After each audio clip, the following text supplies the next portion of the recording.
This presentation is part of the academic webinar series of the International Center on Nonviolent Conflict. To view a full catalog of our past presentations and for a schedule of our upcoming webinars, please visit nonviolent-conflict.org and click on the Learning and Resources tab.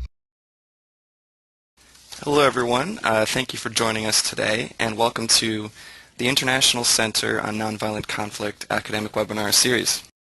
My name is Jake Fitzpatrick and I'm the Content Development Associate at ICNC. And today's webinar is titled The Effect of Nonviolent Palestinian Protests on Israeli Perceptions of the Conflict, and will be delivered by Nichole Argo. Nichole Argo is new to the study of nonviolent resistance, coming instead from a background in war, insurgency, and intergroup dynamics.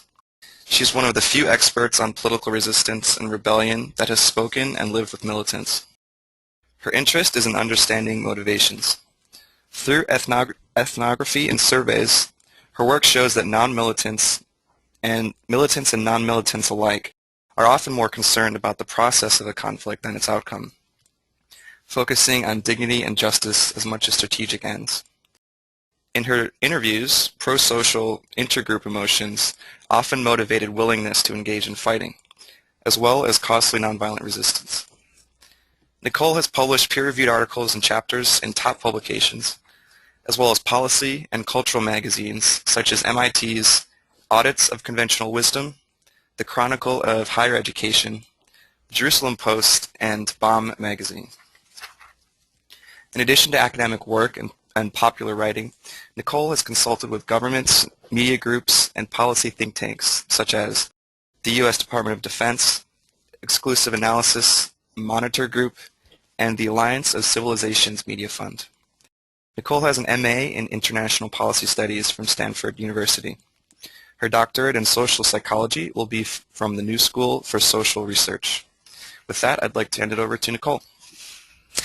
Thank you, Jake, for inviting me to present, and also in general for your role in bringing the webinar to the public. It seems like there's a really impressive range of expertise brought to bear and made available to the public here, which is, I think, incredibly important. So I'm excited to be a part of it. Today, I want to share findings from a recent survey designed by my colleague Jeremy Gingiz and I. I should state at the outset that this will be our first presentation on the data, and I know that this audience has a lot of knowledge on the topic, so I'm looking forward to brainstorming about it with you all at the end. So first, let me start by giving a very brief background on nonviolent resistance in the Palestinian territories. There's actually a long history of nonviolent struggle extending back before Balfour through the first and second intifadas. Here's just a picture of rallies and protests, which were the bread and butter of resistance to an increasing Jewish presence and power before Balfour. They were usually put down by the British, but references to violence also exist during that time, and they're also accurate. These were usually skirmishes, very local skirmishes between new settlers and existing landowners, so the majority of campaigning was nonviolent resistance. And while violent rebellion garnered most of the media attention during the first and second intifada, some have estimated that 75 to 90% of resistance activities during those times were actually nonviolent in nature.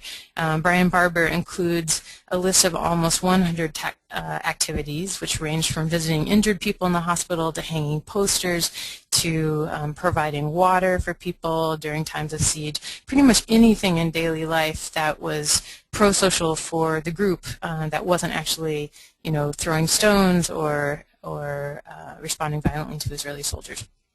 Importantly, many Palestinians believe that just remaining under an occupation is a form of resistance, so daily life itself. And this is an especially relevant argument today in places like Jerusalem, where there have been documented efforts to drive them out. So nonviolence or nonviolent resistance has been a long-standing strategy for Palestinians. After the second intifada, there were some specific tactics that may seem familiar to you all.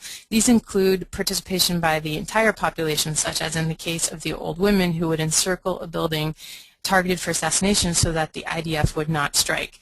There's been a recent hunger strike by a Palestinian within Israeli prison, which led to his successful release, and one of the largest Palestinian marches took place this past year in remembrance of the Nakba. Here's a photo of that. Actually, I should state that I just realized I had not credited all these photos yet, so the official presentation that goes online after we're done here will have the photos credited. Apologies for that. The example that we used in our study, the example of nonviolence, we took from protests that have consistently gone on this past decade against the construction of the security fence. These happen in places like Budris and Bialin, as well as others, where villages, a tremendous number, a percentage of the village, participated in protests at the wall on a weekly or daily basis, often partnering with Israelis and often at great personal sacrifice. So to that end, I mean that there have been many injuries and at least 2 deaths. Here's a few images from some of these protests. They can get quite creative. This was a picture from Bialin in 2011 where they dressed as a Navi from Avatar. And then here's a picture of the women in Budris. Probably many of the participants in this webinar are aware of or have seen Just Vision's documentary, Budris, and the women played a very special role in that resistance. So given the consistency of these protests, despite their limited press in Israel, we knew that Israelis were aware of them. Indeed, many credit the protests with prompting the Israeli Supreme Court to order rerouting of the fence. So our question was, how might the introduction of nonviolent protests change the ways, or the introduction of sort of an organized and consistent nonviolent protest that people were aware of on a regular basis in Israel, change the ways that Israelis view the conflict? So we came up with a few ideas. One was that it would show Israelis that there were partners for peace among the Palestinians, and that not all Palestinians supported violent tactics. Another was that it would lead to more optimism about prospects for peace, so it would practically influence how people thought about solving the conflict. Another was that it might decrease vigilance surrounding sacred values, and sacred values in psychological terms are those values which we will not trade off on. So in particular, as an example, if you have a child and I offered you money for your child, you'd say no. If I did it again, you might even hit me because you don't value your child in monetary terms. So again, sacred values are things that we don't trade off on. And we had an idea that because sacred values have been shown to increase in number and rigidity under threat, in intergroup threat, that perhaps by reminding people of nonviolent protests, we would find a decrease in the numbers of people who espouse sacred values related to the conflict. And then we also thought that nonviolent resistance might lead to more optimistic assessments of what Palestinians think and how they would react to Israeli political moves. Again, these ideas corresponded to some psychological concepts that we thought were worth testing. The first one was about group behavior. There's something called entitativity in psychology where people often see outgroups as one entity rather than variations of different perspectives, and we wanted to see if this existed or if it was changed by the introduction of nonviolent resistance. In terms of optimism about prospects for peace, we have some questionnaires that we've used in the past that looked at willingness to make trade-offs for a peace agreement. And in terms of decreasing vigilance around sacred values, we have some traditional sacred values questionnaires that we have used in the Palestinian-Israeli conflict.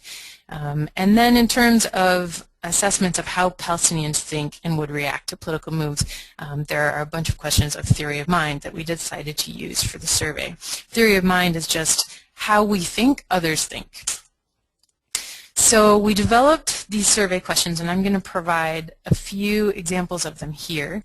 In terms of groups, we were interested both if there would be changes in how people think of groups in general. So our groups, not just Palestinians, but groups, are they things that can change over time, or are they deeply essentialized? This is just how you are. And one of the questions that that we used to gauge this was, groups that are characterized by extreme and violent behavior will never change because these characteristics are deeply rooted within them. And there were about 4 questions that looked at that. And then we also wanted to look specifically at Palestinians as groups and whether or not Israelis perceived them as varying in perspective and being able to change over time. So we asked, here's an example, do you think there are Palestinians who think Israelis should be killed just because they are Jews? If yes, what percentage do you think has this belief? And then there were several other questions that looked at more goal-oriented behavior. Are Palestinians focused on justice and don't want to see any Jews killed? Are Palestinians committed to nonviolence? Things like that. And then in terms of peace optimism and trade-offs, we looked at a question that posed a very general peace agreement. Suppose the United States organized a peace treaty between Israel and the Palestinians. And I can go through in the questions if you want exactly what we proposed. There were just 3 elements. It didn't get into too many particulars. We've used this question in the past to not ruffle feathers. It's sort of the general majority of both sides has at different times said that this was what they would agree to. And then we asked, would you vote for this agreement? There were a variety of other questions looking at what would your reaction to a leader who voted for this agreement be? Do you think there would be violence within Israel to oppose it? Do you think Palestinians would agree to it, et cetera, et cetera? And then here's another one. Do you think that this agreement could be successfully and peacefully implemented, leading to a real peace? In terms of sacred values, we wanted to look at the value of Eretz Israel, so land, giving up land for peace, and also sovereignty, sharing Jerusalem. Here was the land question. Do you agree that there are some circumstances where it would be permissible for Israelis to consider giving away part of Eretz Israel? Actually, I noticed a typo. We asked if there are some extreme circumstances where it would be permissible. And the idea here is that if someone says no, period, it's a sacred value, because under no condition whatsoever would they consider it. If they say yes or I don't know, then it's not a sacred value. They're willing to consider something. And then lastly, in terms of theory of mind and how Palestinians would react to specific actions taken by Israel, we asked a series of questions, one of which was, imagine Israel unilaterally declared and implemented a freeze on settlement building and dismantled illegal settlement outposts. Do you think Palestinians would see that Israel was serious about taking steps towards peace and would end their support for the violent factions that hurt their cause, such as Hamas? So these are examples of the questions, and we'll get into a few more of them later. But first I wanted to introduce you to how we manipulated the survey. So psychologists use something called primes sometimes. And basically a prime is just an activation of a knowledge structure, usually implicitly. So you want to do it without people knowing that you're doing it. We wanted to see how activating Israeli knowledge of nonviolent actions by Palestinians affected their perceptions of Palestinians and the conflict. So we developed news stories as primes or reminders.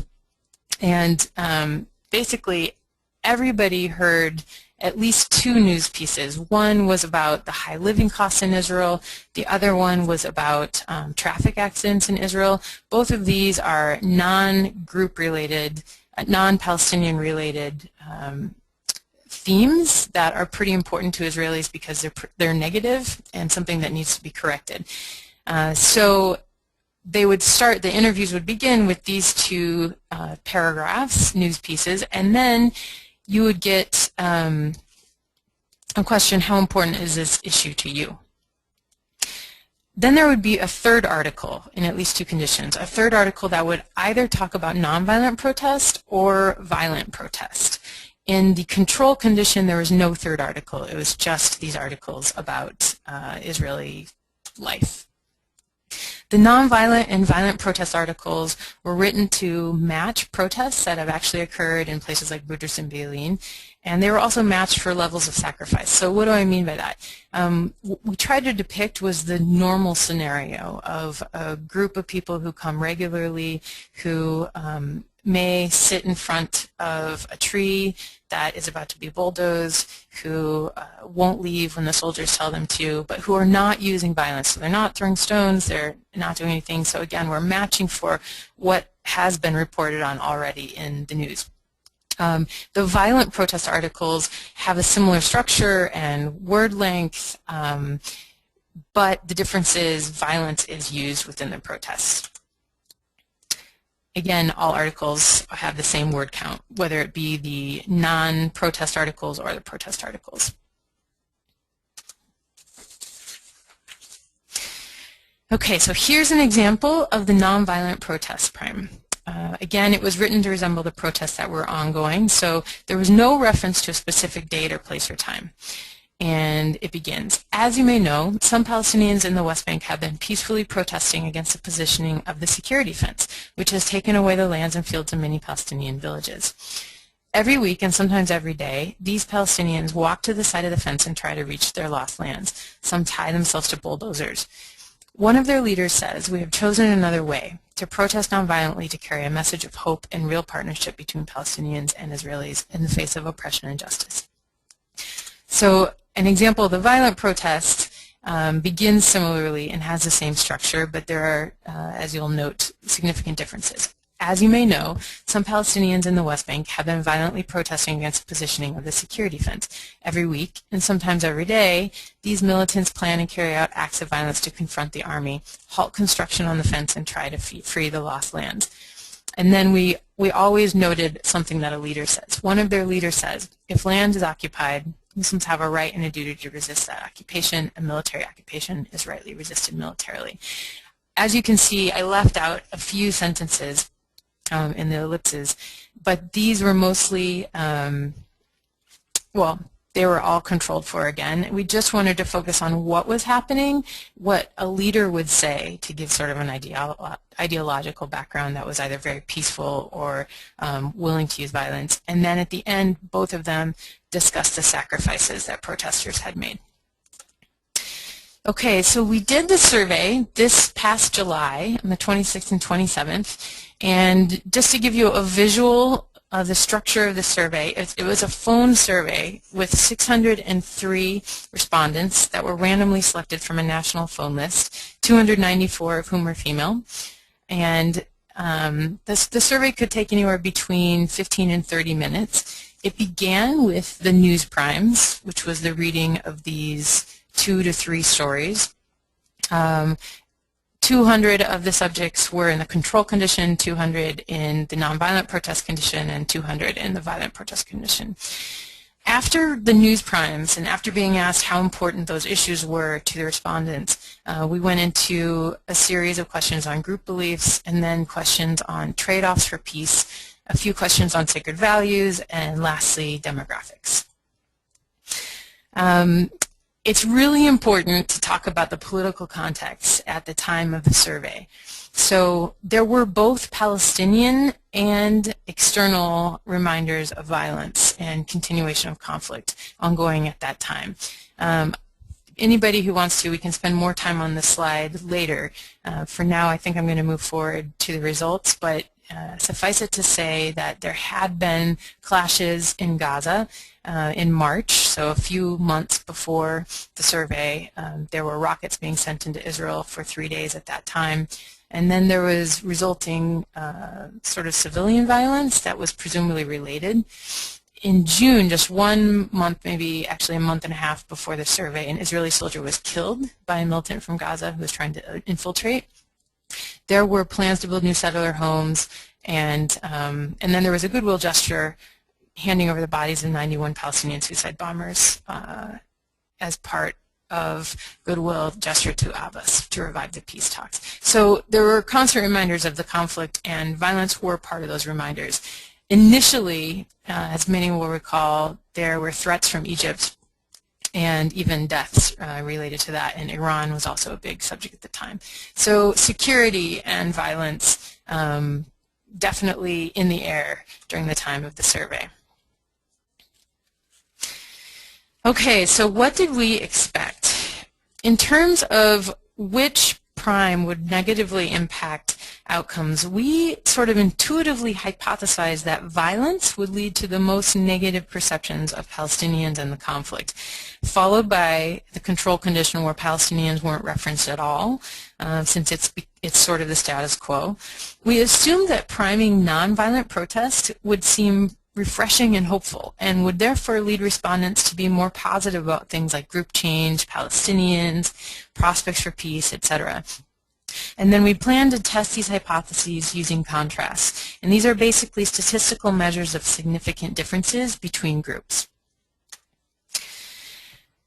Instead, we never found a positive impact from the nonviolent prime within the data, and we'll go into some details next. But we didn't even find trends or data patterns that were indicating a possible positive impact. So sometimes you just don't get significant differences, but you'll see a common pattern that leads in one direction.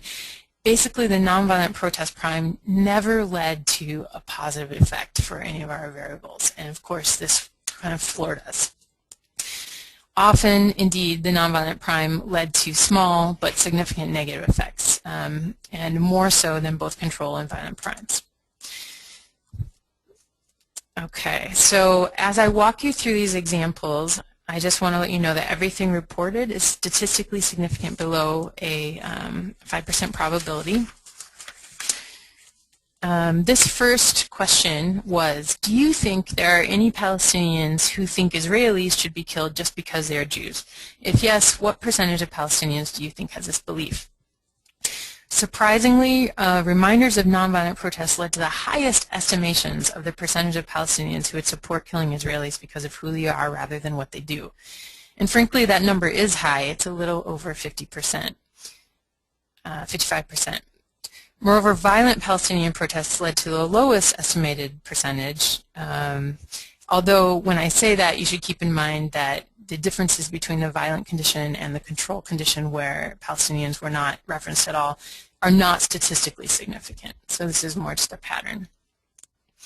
That number is still high, by the way, because it's just over half of the population.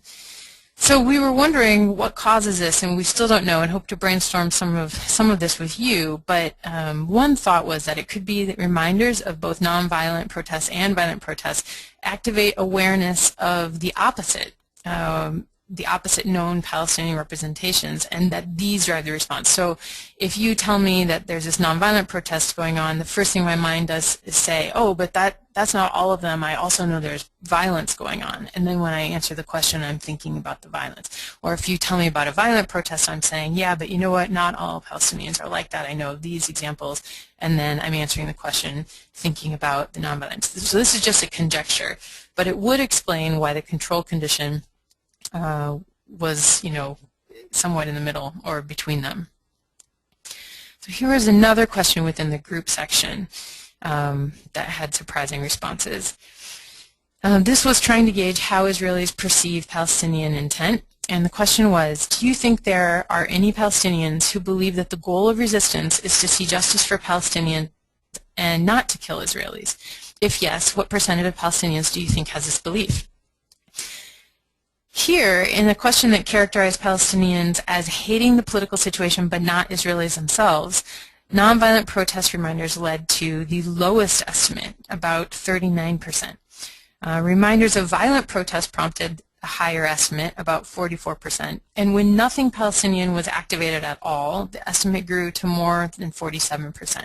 So again, we see that the hopeful or promising act of nonviolent protest engenders a perception more negative than no protest at all, and even more negative than Palestinian violence.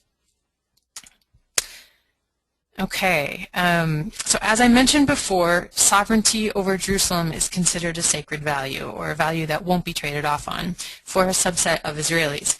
Psychologists have shown that intergroup threat can create or rigidify sacred values, and so for that reason, again, we wanted to see if diffusing the threat might also soften views of, we call them absolutist Israelis, those who are taking a sacred value towards an issue such as Jerusalem, or compromises over the West Bank.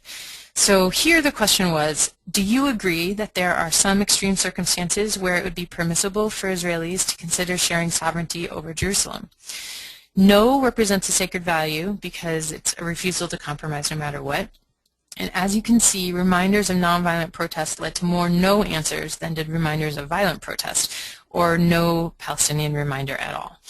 Here, although the difference between violent and control is not significant, violent protest had the most positive impact on softening stances on sovereignty. So that's similar to what we saw before.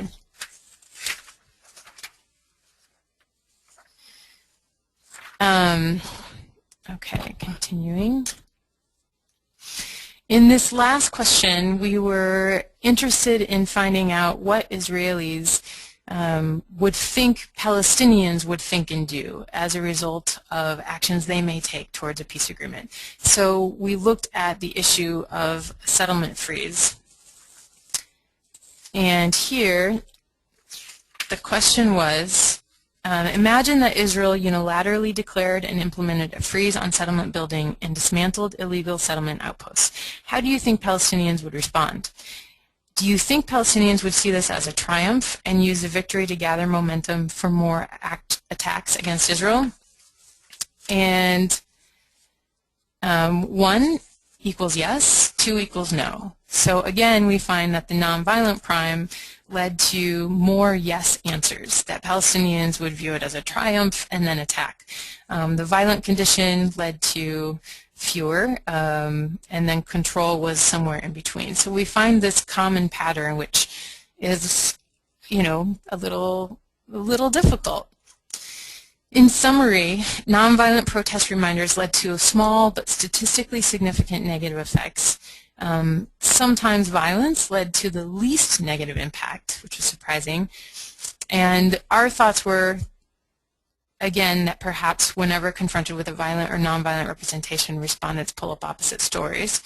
But it may also be that the scenario is just more familiar. So Israelis are really used to violence and used to expecting violence in the Palestinian conflict, and they've become used to thinking, maybe telling themselves, well, they're not all like that, or just imagining peace prospects within that scenario. To imagine within a novel scenario, nonviolent protest, which, by the way, includes a lot of agency and unity in its depiction of Palestinians, it could be threatening. And a point on this, within the psychological literature, there is a case to be made for entitativity, that when we ourselves feel we are a unified group and we act as a unified group, we feel we have more agency, we feel more powerful, and we suspect that better outcomes will endure within an intergroup conflict. When the other side is seen to be entitative, when they are viewed as having agency and being unified, it tends to be perceived as a threat and as an obstacle to getting what you want. So there really could be something to this, that not only is nonviolent protest novel and a new situation in which Palestinians may not have, which Israelis may not have ideas of what to do with, it also could be threatening. So, of course, the question is, what does this mean? One thought that we had is that because Israeli responses were, across these different sections of our survey, negative after nonviolent primes, it makes us think that there might be just a general psychological dampening having in reaction to the nonviolent protest prime. So if you're used to violence, violence gives you a moral high ground. People are threatening your life, which makes them both sub and superhuman, and you need to do whatever's necessary to protect yourself and create a safe status quo. If all of a sudden people are not threatening your life, they're in the realm of human again, And it takes away sort of the moral superiority or justification that you might have for something like an occupation. It almost puts in your lap the responsibility to do something positive, to take steps forward, all things which would engender fear, and may even seem impossible to an Israeli living in the current political context. So our thought was that this could be an emotional and implicit, almost automatic distancing that occurs when reminded of Palestinian nonviolence. And you know, our plans are to pursue research which would help us flesh out that mechanism. But there's another possible interpretation of what happened with the survey, and that is that perhaps Israelis simply didn't believe the nonviolent story. So many Israelis have experience in the military, even if it was before nonviolent protests were taking place after 2000. Even if it was, you know, a long time ago, in their experience, they have seen protests become violent. There's been rock throwing. Every Israeli will cite somebody they know who died or was injured by a rock, and often it can lead to even greater violence. So it's possible that when we primed with the news story of nonviolent protests, the reader, or the listener in this case, actually thought, oh, but it's actually not true. That's not usually how it goes. Or it's possible that when we primed with the nonviolent protest stories, Israelis were thinking, well, that's great for that one group, but it's not how it is for Hamas, who is still sending missiles to southern Israel. So this idea of parallel stories of violence can create an assumption of violence, even when you have nonviolent protests going on in an organized and really successful manner. The other thing is lack of news coverage. So while nonviolent protests have been covered in the news, and while Israelis are aware of them, they don't garner a lot of press. It's nothing like Egypt or the Arab Spring. In fact, we did a pre-survey where we asked people sort of what they knew about Palestinian nonviolence and nonviolent protest, and versus the Arab Spring. Most Israelis were like, why don't they do something like Egypt? So even though they knew these were going on, they didn't feel that it was like a holistic movement. And, there's also truth to that. So the news coverage, I think, parallels those views, meaning that there is coverage when things happen, but it's not viewing nonviolent protest within the Palestinian territories as something that is hugely entitative, to use the term I threw out there before. So it's not a mass agency. It might be something that's more particular to certain places. And in the mind of an Israeli, therefore, it doesn't represent the Palestinian cause en masse. So the other thing about lack of news coverage would be that there have been a lot of studies showing that behaviors and sometimes attitudes are more likely to change via norms. So when we see others from our group doing or believing something, we tend to do or believe that thing more than via information analysis. So even if we prime them with a news story about a protest that they know has been happening, if they don't find a lot of material in the media about such protests, then they're probably not thinking that other Israelis consider this to be a big thing, which means they may not take it seriously. The other thing is just empathy, which transfers via media very quickly. It's easier to take perspective when you are standing in someone else's shoes, and seeing an image of where they are and what they're doing allows you to do that. So there are these two possibilities. One is that our manipulation worked, and in reaction to nonviolent protest, there really is this almost fear-based automatic distancing of Palestinians and their minds and needs and pursuits from the Israeli psyche. And the other is that the story just doesn't seem real, and so it doesn't get much internalization from Israelis. The one thing in response to this second interpretation is that we did get variability on the answers. So to some extent, nonviolent protest did matter, right? We did get differences between the conditions for these questions. So there's something going on here, but disbelief of the story might also have a role in other of the questions. So what are the takeaways for this? Everybody on this call is clearly interested in or dedicated to nonviolent protests and what it can accomplish in the world today. So what does this mean for people who not only think about the Israeli-Palestinian conflict, but perhaps other conflicts? Well, one thing is that nonviolent protest does not automatically equal good in the eyes of its target. So in this case, where violence has a history and where it may even be operating in parallel with nonviolent protests, there could be what we're calling a cognitive, or you could actually call an emotional lag, before the other side changes its perception of the group. And that lag, like I mentioned before, might have something to do with an automatic distancing, like a fear and threat-based distancing to changes that change the level of moral superiority. There are, however, major problems with generalizing. So even if we follow up with the study and can show that this mechanism is at work,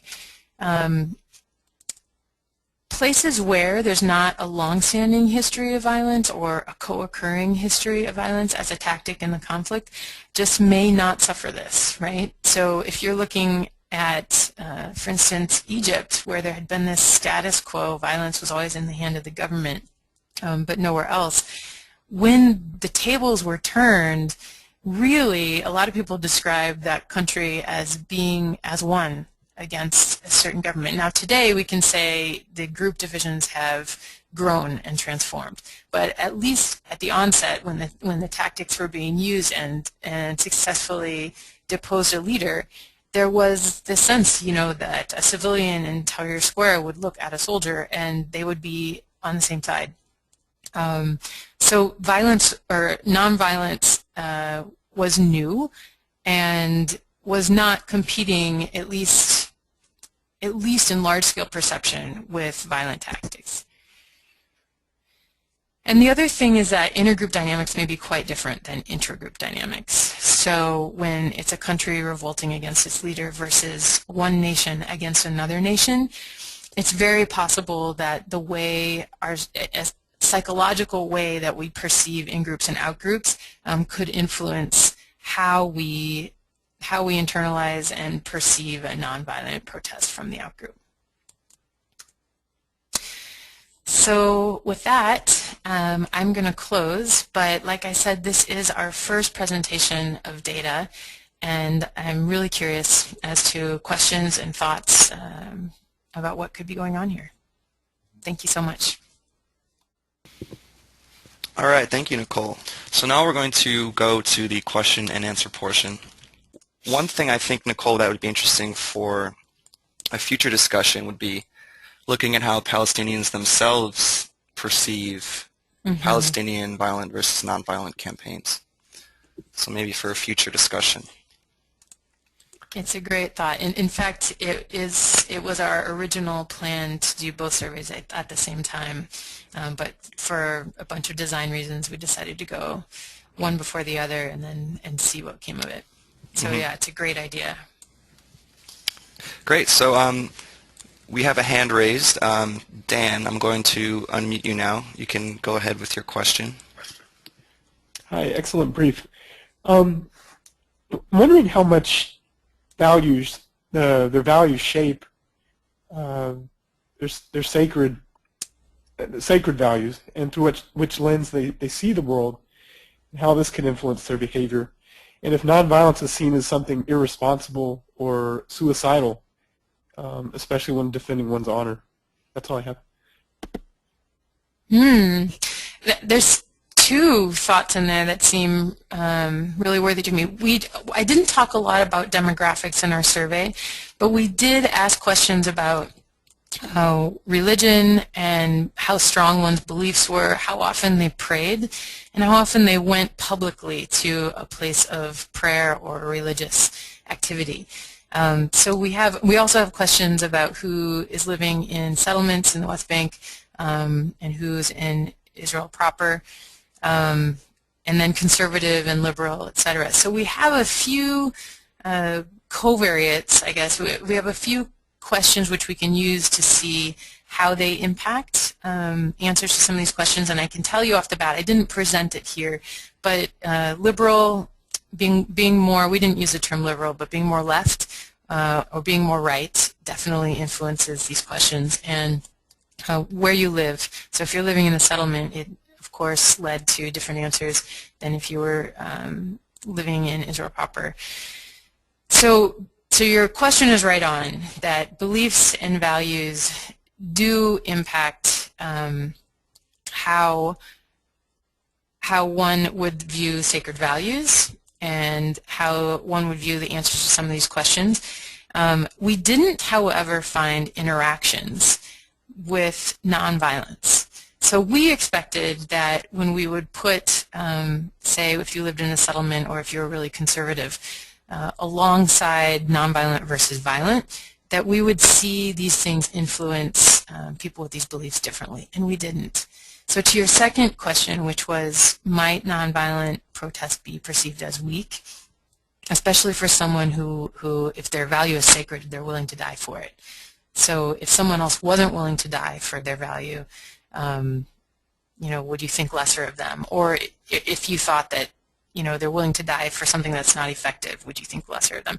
We didn't find in this survey any evidence of that. Next question, Nancy, please have your microphone ready. I really was intrigued by the presentation. I was wondering, it seems to me that the language we use in our questions is extremely important, and I really felt it's possible that the language, if it's loaded, could skew the results. I also wasn't really sure of definitions of what is violence. What is considered to be violence, or is there a scale, like, of violence? Thank you. Thanks, Nancy. I mean, you're 100% correct that how you frame questions influences the answers. And certainly when you're framing any questions for the Israeli-Palestinian conflict, it's loaded. It's loaded. If it's not loaded for one group, it's loaded for the other. So our challenge was to design questions. As I had mentioned to Jake, we are planning to do this survey on both sides of the green line. So our challenge was to design questions that could be neutral enough to garner the largest impact for both sides, right? So there's no way that you can write a question without offending somebody in Israel or in the Palestinian territories with these sorts of statements. Even just bringing up the topic, we had some people who simply refused to answer questions about Palestinians, period. So it is super loaded. However, a lot of the questions that we did use in our questionnaire, we've used in past surveys, and they are the result of continuous honing and focus groups and feedback.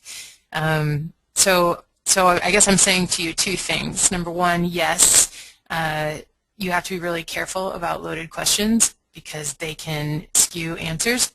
And number two, we did our best. You might be referring in particular to the news stories, because I think that's where, at least we had, it was a novel introduction to the survey for us, and we had to think really carefully about how much detail. You have to go into some detail in order to conjure an image in someone's mind, but then doing it in a way that can be balanced and won't be, what's a good word, won't lead to unnecessarily emotional reaction is the goal. So for the violent Palestinian protest, how did we talk about it? We wanted to give detail without, but also be generic. So we wanted people to sort of, well, here's what we said. As you may know, some Palestinians in the West Bank have been violently protesting at the positioning of the fence, yada, yada. Palestinian residents of these villages have made an important choice to use physical resistance, including violence, to oppose a position of defense. So that was in contrast to the nonviolent protest sentence, which said Palestinian residents of these villages have made an important choice to use physical resistance, but only peaceful methods to oppose the position of defense. And then in terms of giving details, which was the next paragraph where we wanted to conjure images, every week and sometimes every day, this is the violent one again, these militants plan and carry out acts of violence to confront the army, halt construction of the fence, and try to free the lost lands. In places where the work is completed, the militants try to destroy or tunnel under the wall or the fence, attacking soldiers who guard it. And that's all we said. So we took that from, we reviewed stories of protests and what had been done that was violent amidst the protests, and that was what came out. And so that's what we referenced, because we definitely wanted only to activate things that had been in the press. Yeah, so to answer your question, you know, if that's loaded or not, I think referencing violence, period, is loaded for Israelis.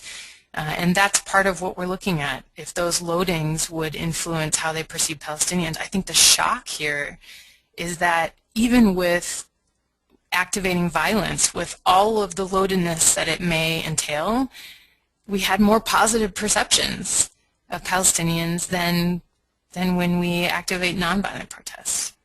So I hope that answered your question a little bit, but you can write to me if you have more specific ideas. Thank you. We have quite a few more questions. I see Noreen and Sarit have your hands raised, so we'll get to those in a minute. Also some in the written in questions from Frankie Austin and a few others.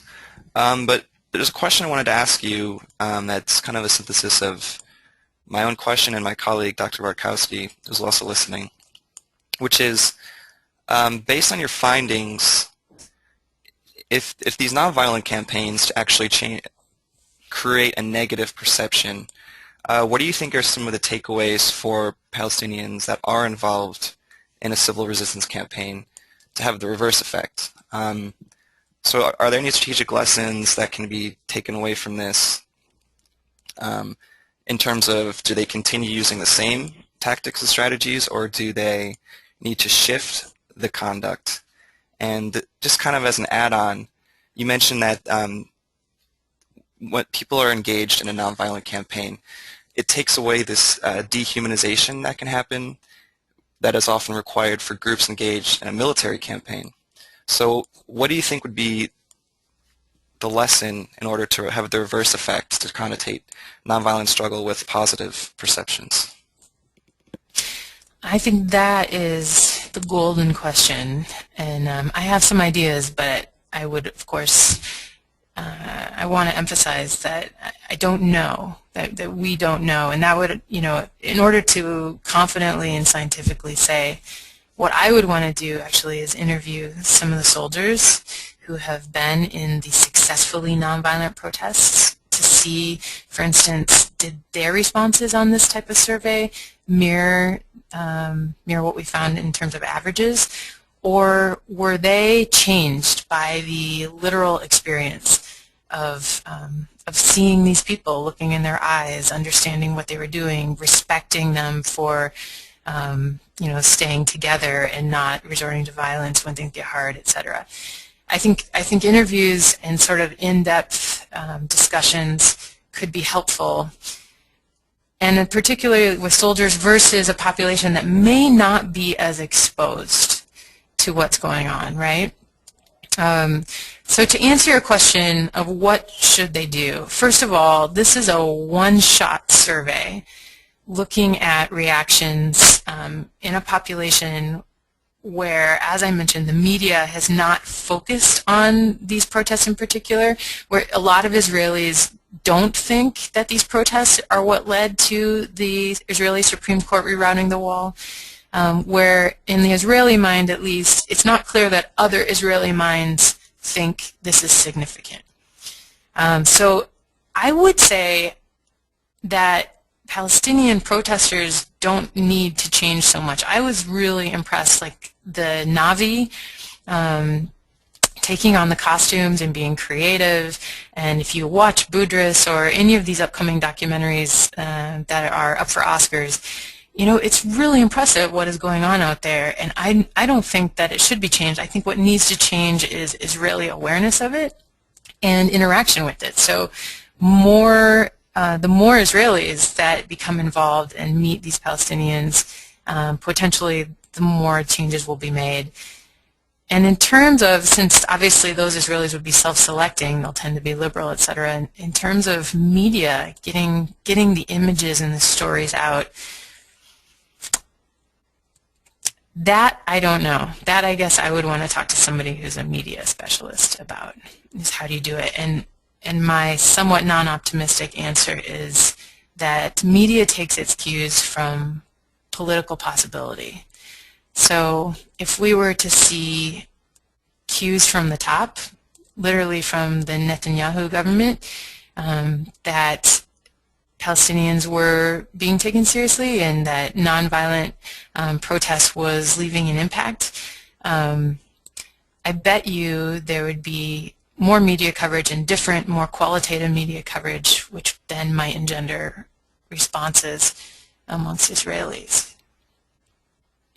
But I'll keep thinking about that question, Jake, because it is really important, and maybe there are things that Palestinians could do that I haven't really thought a lot about yet.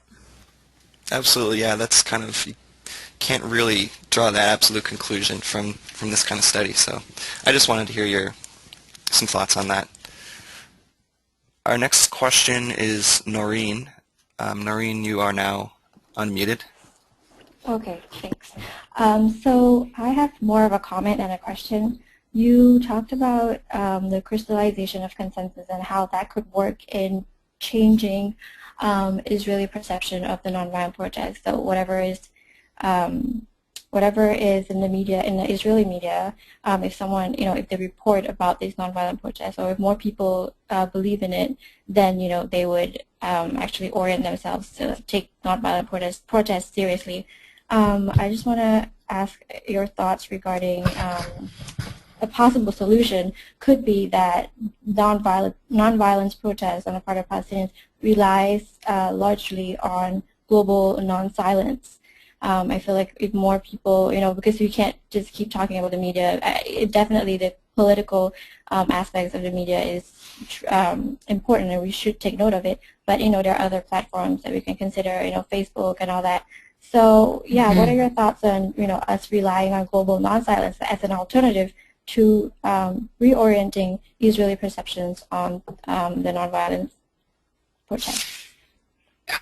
I mean, absolutely, right? I think that any form of media possible, getting the word out, voices being heard, images being seen, all of it is useful, right? And I think it's a double-edged sword. I'm not sure how much international attention to the issue would change Israeli perceptions in the manner that we've been measuring here in the way that we want. And why do I say that? Because, again, so much happens in terms of perceptions. So much of what feeds into them is based on feeling threatened versus choosing it yourself, right? So if you see people paying attention and giving respect to something within your own group, you tend to also give respect to something and pay attention to it.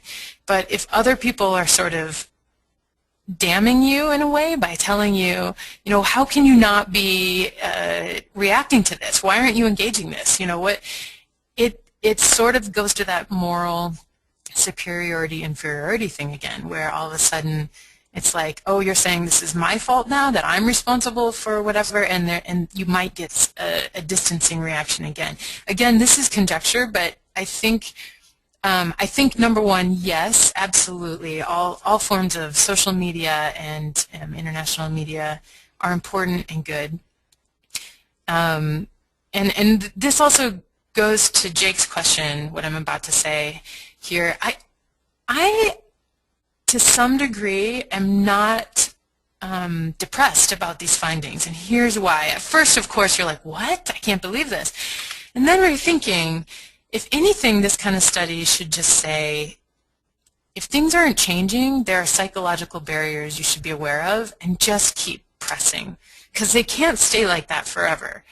And what I would really like to do is spend hours with Gene Sharp's books going through, especially the dynamics book, to see if there are clues in there, based on all his studies, as to when you pass the threshold. Because people can only for so long see a nonviolent protest and movement and ignore it or distance it, right? At some point you have to say, this has been going on and now it's in my backyard, and what am I going to do about it? So I think the point with this is that in very certain conditions, in certain cases, we should not expect there's an immediate change by how the other views us, right? And those conditions specifically are when violence is being used alongside nonviolent tactics. And it doesn't mean stop. It doesn't mean that you should do better. It just means that in the minds of the person you're trying to influence, there's a lot of confusion. And there's a lot of questions like, would this mean I'm to blame or not? And as long as violence is co-occurring, that person is not going to come to a decision that, oh yeah, it's on me, right? They're still under threat. This next one comes from the written-in questions, kind of a nice transition from the last one. It comes from Frankie, who asks, did you get a sense of how much, sort of an idea of battle weariness might affect both sides, or the ability to engage nonviolent protests and the perception of nonviolent protests? Do you think they might be just tired and locked into old psychological habits or norms? And this comes from him as a combatant, political activist in the Northern Ireland conflict. That's a great question. Our study didn't, we didn't have a question that could measure how conflict fatigued are you. But I think, as you are well aware, based off your own long-running conflict, anybody who lives, Israeli or Palestinian, anyone who lives in the region, and even those who leave, are tired, right? Deeply, deeply tired. And I think pessimistic about how to get out of this conflict, or if it could ever be fixed. So that's hard and that's sad, and yet we have seen times in history when people who think it's not going to change and are conflict fatigued are re-energized. So Sadat comes to the Knesset and gives a speech which changes relations between Israel and Egypt, and all of a sudden you get a peace. And there are opportunities for leadership, and I think increasingly for the people who show themselves to be as powerful as leadership, to re-energize the participants, the majorities on both sides of the Green Line. But getting that to happen, that's the major question, and how you get people to take those risks, that would be the major question. So do I think it influenced the study? Because that's a little different. I am not sure that it did, because presumably it was a randomly selected sample, and presumably people are tired all across the Israeli society. So if we had 200 in each group, we saw the same effects, right? We still got differences between the nonviolent and violent protest primes. So even if they're tired, we still see effects. That was a great question. Thank you. We have time for maybe one or two more questions. So I'm going to go to Sarit. Hi. Hi there. Hi. Thank you so much. This is so interesting. I guess I'm in the field of political philosophy, but I have a question from the field of sociology. Maybe, I don't know, maybe it's a comment and not a question. I'll try and form it as a question. No worries. So to a certain degree, it seems to me that when you give a prime like that, the resonance of this prime with the general narrative of the society it's being released in is very important. And what do I mean? You mentioned Sadat, for example. Sadat could make peace with Begin after the big, change in '77. And Begin was a military man. So force and military-oriented personnel are very highly appreciated in Israel. It's a general narrative that seems to me, it's not a research that I have done, but I look at it and I'm trying to make an educated guess, and I think, so that's the first thing that I'm wondering about. I'm wondering about the resonance of nonviolent action in general in this kind of space that is so military-oriented, in which the army is so is almost a sacred value. It's not a sacred value, but it is almost one. So that's one thing that came to mind, and I was wondering if it needs to be controlled for, like when we are comparing it to other nonviolent efforts in other countries that have different kind of perceptions of politicians. For example, the U.S. Okay, where being educated and having a degree and going to Harvard counts more than being in the army and being a general and something like that. So that's one thing I was wondering about. And the second thing I was wondering, and I really don't know if it's not true that all nonviolent, or maybe most, all is a bit, that many nonviolent movements are at first perceived as not serious. If it's not something that, because nonviolent movements really need to become very big in order to count. So you see the civil rights movement and you see Gandhi, and okay, so it needs to become really big to count. If it's not really big, it many times can be chalked down to nice try, that was a nice moment, etc., etc. You can see it in the social justice movement in Israel 2 years ago, only when it started to gain numbers did people start looking at it as a real game changer. But it took a while. At first they were made fun of. So maybe efforts like Budrus, and maybe size matters here a little bit. Maybe the numbers count a little bit. And I'm wondering if there's any research that you're aware of the chronological factor of when a movement, chronological and size factor of when a movement is starting to be taken more seriously. Great questions. I'm going to start with the second one because I think it's a more direct answer.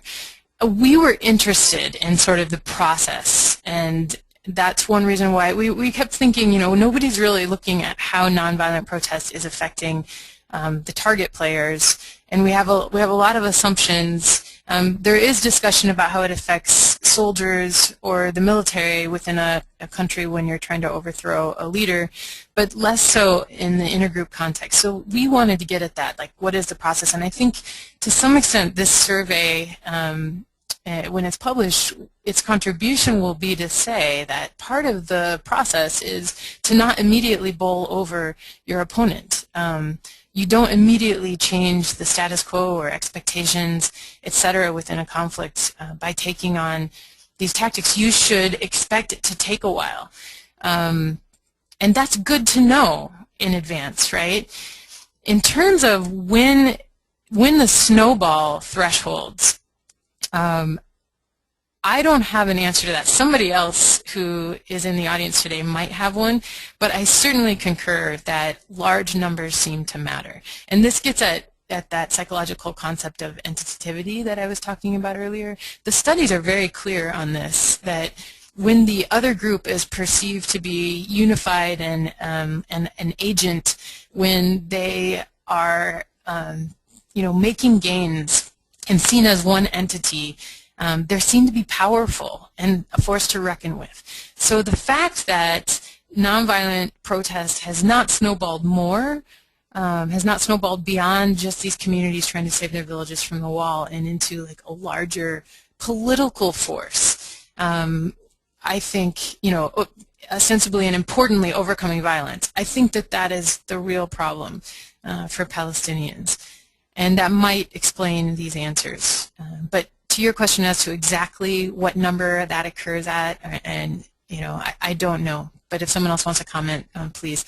And then to your first question about how military is almost a sacred value for Israelis. I mean, it certainly does structure society, and it's a part of everyone's life. And importantly, military service is when best friendships are formed. You learn your own mettle in terms of, you know, what you can resist and handle. It's a time when you thought you were going to die and then you survive. These are like the most impressionable identity formation moments of people's lives, and military networks remain with you all the way through your life in Israel. So absolutely, I think that to some degree it is a sacred value. Beyond just the fact that it's military, it's like family and friends and meaning, which is security. So that's true. It may be that makes this case unique. It may be one more thing that makes this case unique. However, I have heard interviews and documentaries with soldiers who have been at some of these successful protests who were really influenced, who did start to see things differently. And clearly you have, you know, Israeli activists who are protesting with people in Bilin and other communities who have been transformed by what's going on. So even though they too have that military background and are affected by it, they have been changed by the experience. So I think it may make Israel unique. It might make the threshold take longer, all of those things. But on the other hand, it might actually contribute to a greater respect. If you hold a gun and are used to that power, and somebody is going to like really risk their life to sit in front of you and not move, I would think you'd be shaken.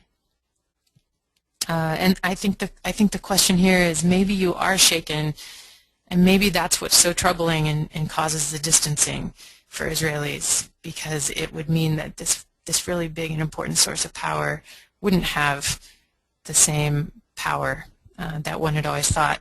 On top of the moral superiority thing, this could be in effect. But these are all conjectures. Really great question and response. That first part definitely gets to the heart of campaign building and mobilization and thinking about what makes a civil resistance campaign successful. So yeah, and that's actually something that you would learn about if you were to attend the Fletcher Summer Institute. So feel free to apply to that if you're interested in learning more. We're 12 minutes over, so unfortunately we won't be able to get to the final questions. I see Marinetta, Austin, Spencer, Leah, Tori, and Paul. I will take your questions and forward them to Nichole, and hopefully she'll be able to respond when she has a chance. If anyone else has a question that you would like to ask, that you just think of after the fact, please feel free to email it to us.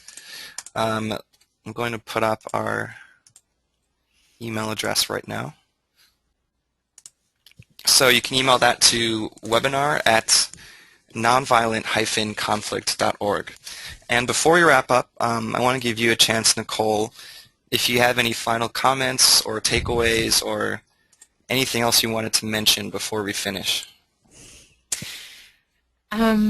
You know what? Definitely to say thank you to everybody, and I really would welcome questions or comments if you send them to ICNC.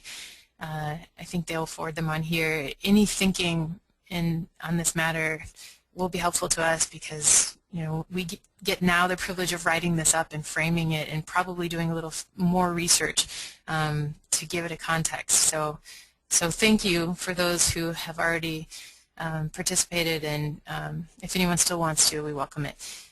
And then secondly, I just want to emphasize that if anything, for activists and organizers out there, I think this can be a positive. I mean, I don't think it's any news to anybody who's been active in nonviolent protests in Israel and Palestinian context that it's not necessarily bowling over the population. So at least this tells us where it's not, like which questions had the negative impacts, and will help us get to why it's not. And in the meantime, I think the answer is organize doubly hard and keep up the presence where it is, but get cross-sectional members of society involved. And you know, these guys know the tactics better than I do, but I think the answer is we need more Palestinians organizing nonviolently for change, and we need to influence the Palestinian government that way, and we mostly, frankly, need to influence Hamas and the other factions. And I do think that can be done from my days in Gaza, knowing some people from Hamas and others. I think there are ways to make inroads, and I would say that's the direction it should be taken, because once it does reach that number, there's no way that Israelis won't be paying attention. Thank you, Nichole. These are definitely some things that people engaged on both sides of the conflict should keep in mind. Some very interesting research. So Nichole, thank you so much for your very interesting presentation. Thank you, Jake. Thanks, everyone.